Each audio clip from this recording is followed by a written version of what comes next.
Well, before I respond to that, let me just first go back to the point you made about something collapsing. So I think mindset and attitude and this mentality is always important. My mentality is always a positive one. So I don't see collapse in whatever sense you see. I see a need to improve, and therefore it's aspirational for me. The job never finishes.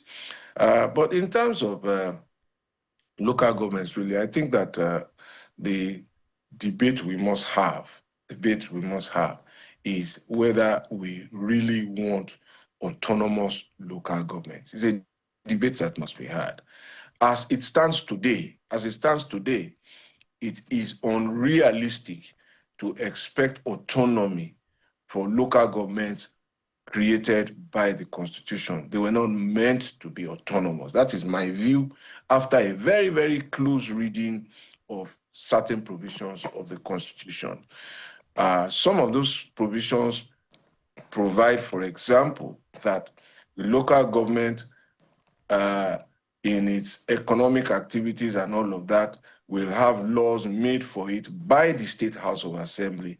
If you look at the legal and ordinary meaning of the word autonomy, it suggests that you are acting independently without any outside influence and authority. And to that extent, a State House of Assembly making laws for what and how a local government can function is in itself an external influence that contradicts the idea of autonomy. The next thing, of course, is to look in the fourth schedule of the Constitution and look at all of the responsibilities that are assigned to local governments, such as the operation of slaughterhouses, abattoirs for animals, cemeteries, building of roads, advertising hoardings, primary schools, primary healthcare centers. All of those responsibilities are dependent on one item, land. And to the extent that the state government controls land, which affects how the local governments will carry out these functions, I didn't think that autonomy was intended. Now, if we now decide that we want autonomous local government, those are some of the things we have to free up, if that is our decision. So we must have an agreement, but as it stands, I don't think that autonomy was intended. What I think was intended was some sort of collaboration, some sort of supervision, some sort of oversight of the state over the local government. And that is inherent in what you will find in section 162, which deals with the state joint local government account.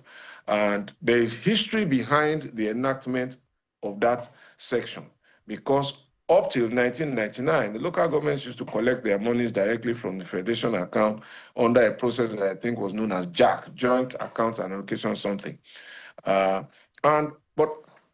in the advent of the democratic era, it was found out that there were so many of them, or not a few of them, who had defaulted in the very basic obligation of paying staff salaries, primary healthcare workers, primary school teachers, salaries and pensions, and there was a backlog of debt.